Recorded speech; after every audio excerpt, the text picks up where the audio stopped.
The Bible in a Year, Day 9, Job 28 through 31. Surely there is a mine for silver and a place for gold that they refine. Iron is taken out of the earth, and copper is smelted from the ore. Man puts an end to darkness and searches out the farthest limit, the ore in gloom and deep darkness. He opens shafts in a valley away where anyone lives. They are forgotten by travelers. They hang in the air, far away from mankind. They swing to and fro. As for the earth, out of it comes bread, but understanding it is turned up as by fire. Its stones are the place of sapphires, and it has dust of gold. The path no bird of prey knows, and the falcon's eye has not seen it. The proud beast has not trodden it, the lion has not passed over it. Man puts his hand to the flinty rock, and overturns mountains by the roots.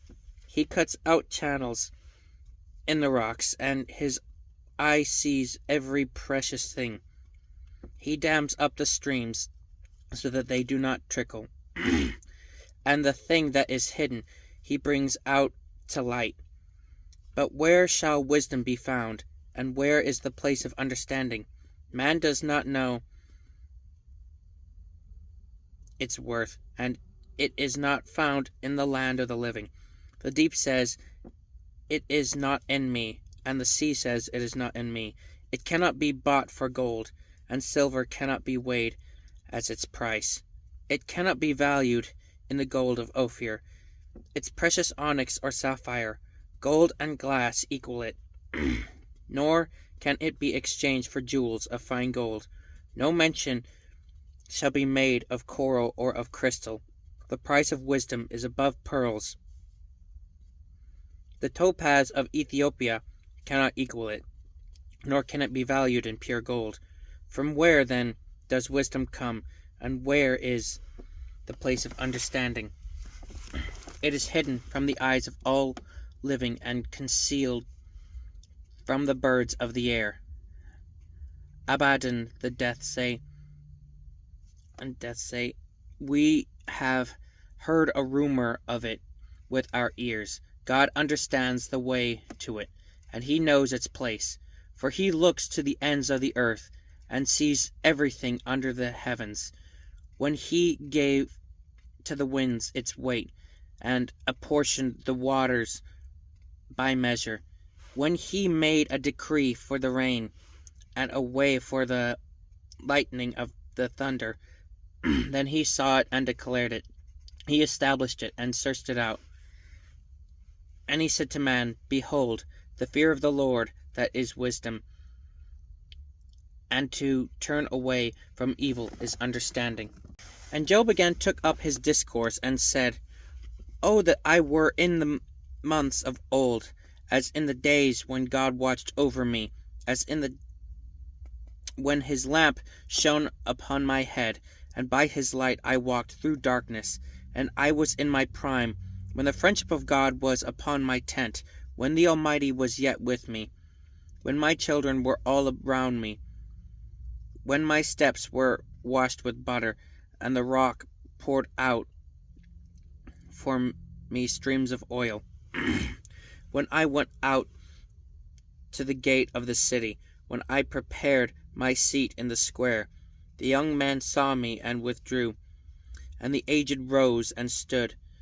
The princes refrained from talking and laid their hand on their mouth. The voice of the nobles was hushed, and their tongue stuck to the roof of their mouth. When the ear heard, it called me blessed, and when the eye saw, it approved, because I delivered the poor who cried for help, and the fatherless who had none to help him. The blessing of him who was about to perish came upon me, and I caused the widow's heart to sing for joy. I put on righteousness, and it clothed me. My justice was like a robe and a turban. I was the eyes to the blind and feet to the lame. I was a father to the needy, and I stretched out the cause of him who I did not know. I broke the fangs of the unrighteous, and made him drop his prey from his teeth. Then I thought, I shall die in my nest. I shall multiply my days as the sand, my roots spread out to the waters, with all the dew all night on my branches, my glory fresh with me, and my bow ever new in my hand. Men listened to me and waited, and kept silence for my counsel.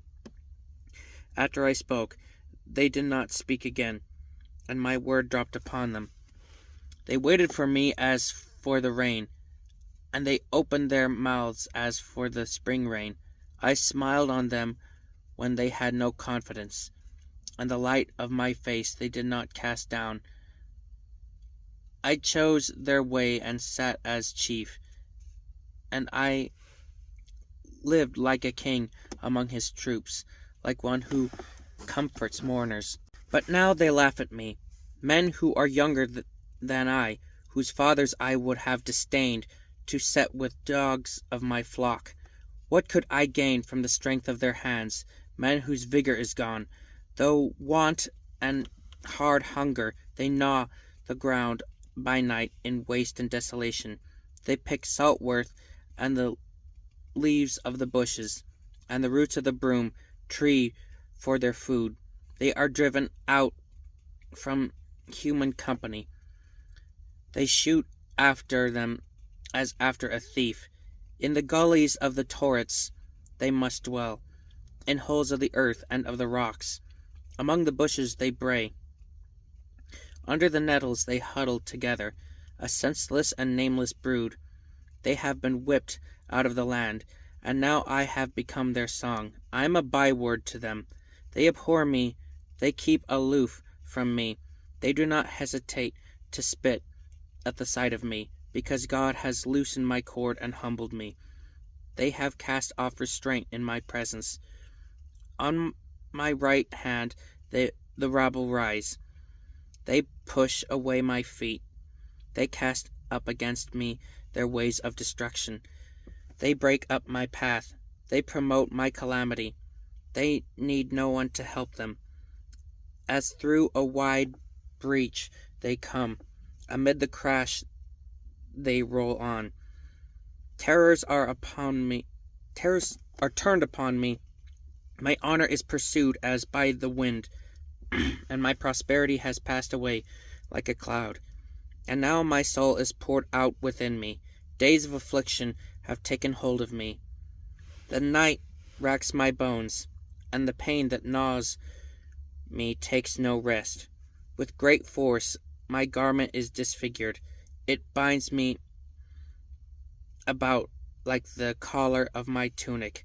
God has cast me into the mire, and I have become like dust and ashes. I cry to you for help, and you do not answer me.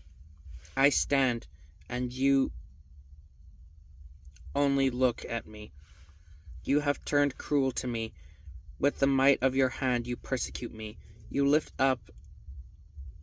me up on the wind. You make me ride on it, and you toss me about in the roar of the storm. For I know that you will bring me to death, and the house appointed of all living. Yet does not one in a heap of ruins stretch out his hand, and in his disaster cry for help? Did not I weep for him whose day was hard? Was not my soul grieved for the needy? But when I hoped for good, evil came, and when I waited for light, darkness came. My inward parts are in turmoil, and never still. Days of affliction come to me.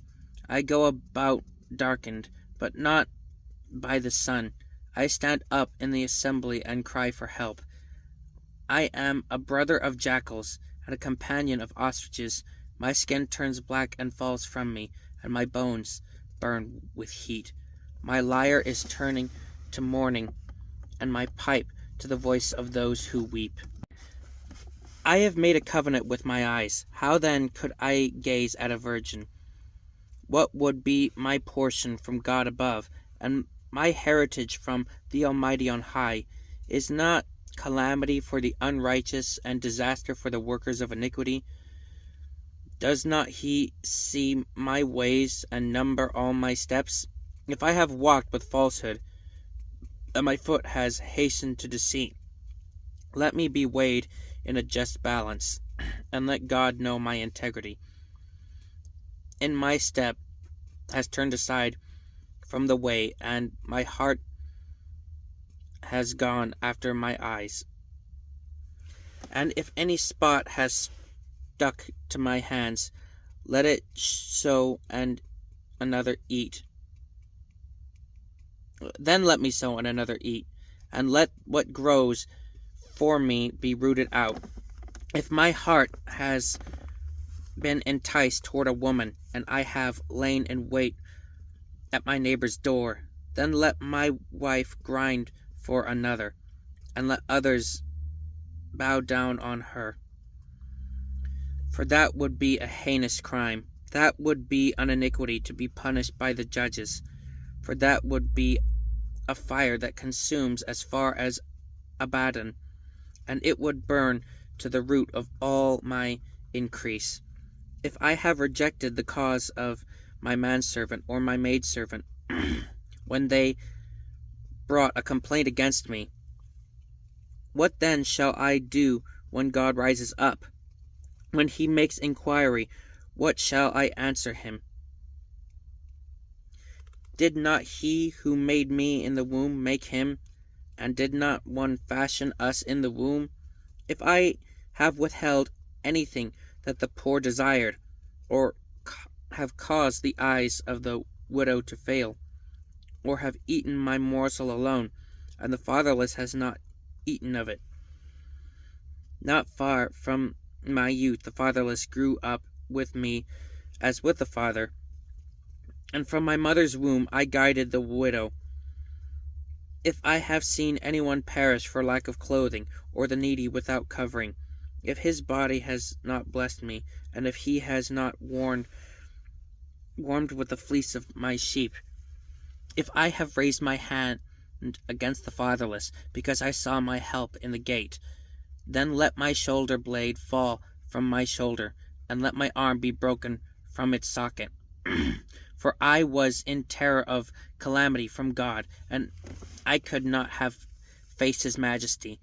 If I have made gold my trust, or called fine gold my confidence, if I have rejoiced because my wealth was abundant, or because my hand has found much, if I have looked at the sun when it shone, or the moon moving in splendor, and my heart has been secretly enticed, and my mouth has kissed my hand, this also would be an iniquity to be punished by the judges, for I would have been false to God above, if I have rejoiced at the ruin of him who hated me, or exulted when evil overtook him.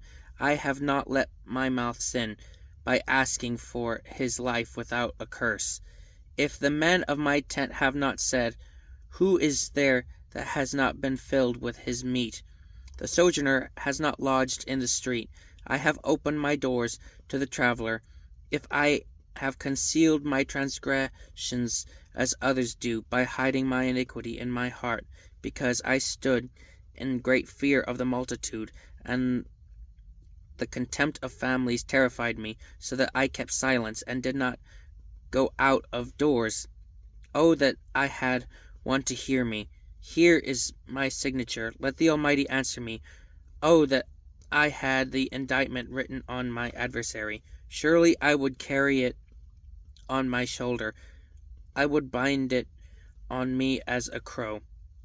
I would give him an account of all my steps. Like a prince I would approach him. If my land has cried out against me, and its furrows have wept together, if I have eaten its yield without payment, and made its owners breathe their last, let thorns grow instead of wheat, and foul weeds instead of barley. The words of Job are ended. This is the word of the Lord.